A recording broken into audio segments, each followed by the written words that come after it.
कुंवारी लड़की जी क्यों पूजा करती है? उन्होंने देखा कि माता सती, माता पार्वती, माता उमा जो उनके ही रूप है, वो किसी न किसी रूप में कभी न कभी समय काल के अंत में या कालांतर में कभी उन्होंने जी भगवान भोलेनाथ का तपस्या किया। जी चाहे वो साग खा करके किया हो, सूखा पत्ता खा के किया हो, चाहे मालपुआ खा के जो भी करके किया, उनका जैसा भाव रहा, जैसा आस्था रहा, उन्होंने पूजन किया। कई कई हजार साल तक हमारे पुराणों में वर्णित है कि कई कई हजार वर्ष तक तपस्या माता ने किया तो भगवान भोलेनाथ को पाई जी।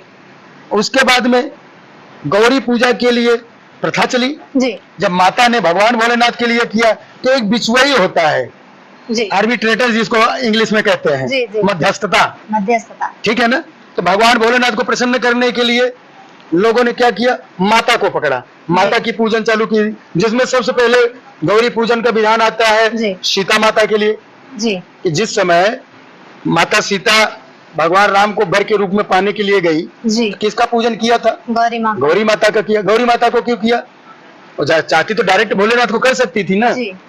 लेकिन पुरुष वर्ग, हमेशा जान लीजिए, पुरुष वर्ग जो होता है वही स्त्रीलिंग में आता है, ना जानते हो तो आज जान लो जी। और स्त्री जो होती है, जो लड़कियां होती हैं, जो स्त्रियां होती हैं, वो जाहिर सी बात है स्त्रीलिंग तो है ही जी।